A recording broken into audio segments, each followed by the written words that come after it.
தற்போது சென்னை மாநில கல்லூரி மாணவர்கள் தர்ணா போராட்டத்தில் ஈடுபட்டு வருகின்றனர். கூடுதல் தகவலுடன் இணைகிறார் எமது செய்தியாளர் முரளி. வணக்கம் முரளி. மாநில கல்லூரி மாணவர்களுடைய தர்ணா போராட்டம் எதற்காக? அவர்கள் முன்வைக்கக்கூடிய கோரிக்கைகள் என்ன? வணக்கம். சென்னை மாநில கல்லூரியில் 100க்கும் மேற்பட்ட மாணவர்கள் தற்போது உள்ளிருப்பு போராட்டத்தில் ஈடுபட்டு வருகிறார்கள். சென்னை காமராஜர் சாலை இருக்கக்கூடிய மாநில கல்லூரியில் கிட்டத்தட்ட 6000 மாணவர்கள் பயின்று வருகிறார்கள். கடந்த 6ஆம் தேதி அறிவியல் தொடர்பான ஒரு நிகழ்ச்சியானது நடைபெற்றிருக்கிறது. இந்த அரசியல் அறிவியல் நிகழ்ச்சியில் மூத்த IAS அதிகாரிகள் கலந்து கொண்டிருக்கிறார்கள். அப்பொழுது கல்லூரியின் முதல்வர் அவர்கள் தரக்குறைவாக மாணவர்களை பேசியதாகவும், அதே போன்று ரூட்டு தலை விவகாரத்தில் ஒரு சில பிரச்சனைகள் ஈடுபட்டு இருந்ததாகவும் கூறப்படுகிறது.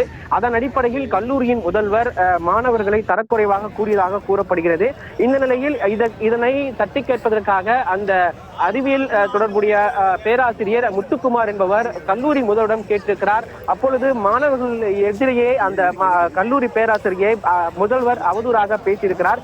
இதனை அடுத்து அவதூறாக பேசிய தொடர்பாக மாணவர்கள் கல்லூரி முதல்வரிடம் முறையிட்டிருக்கிறார்கள். ஆனால் கல்லூரியின் முதல்வர் அதற்கு செவி சாய்க்காமல் அவர்களுக்கு அலட்சியமான ஒரு பதிலை அளித்திருக்கிறார். அது மட்டும் இல்லாமல் இந்த கல்லூரியில் பயிலும் மாணவர்களுடைய ஹாஸ்டலில் ஒரு அடிப்படை வசதி எதுவும் இல்லை எனவும் அவர்கள் போராட்டத்தில் ஈடுபட்டு வருகிறார்கள்.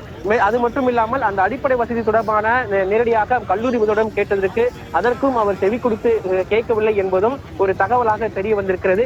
இந்த நிலையில் நூற்றுக்கணக்கான மாணவர்கள் தற்போது உள்ளிருப்பு போராட்டத்தில் ஈடுபட்டு வருகிறார்கள். குறிப்பாக கையில் பதாகைகளை ஏந்தி எங்களுக்கு உரிமைகள் வேண்டும் எனவும், அதே போன்று கல்லூரி முதல்வர் மீது தகுந்த நடவடிக்கை எடுக்க வேண்டும் எனவும் தற்பொழுது கல்லூரி மாணவர்கள் உள்ளிருப்பு போராட்டத்தில் ஈடுபட்டு வருகிறார்கள்.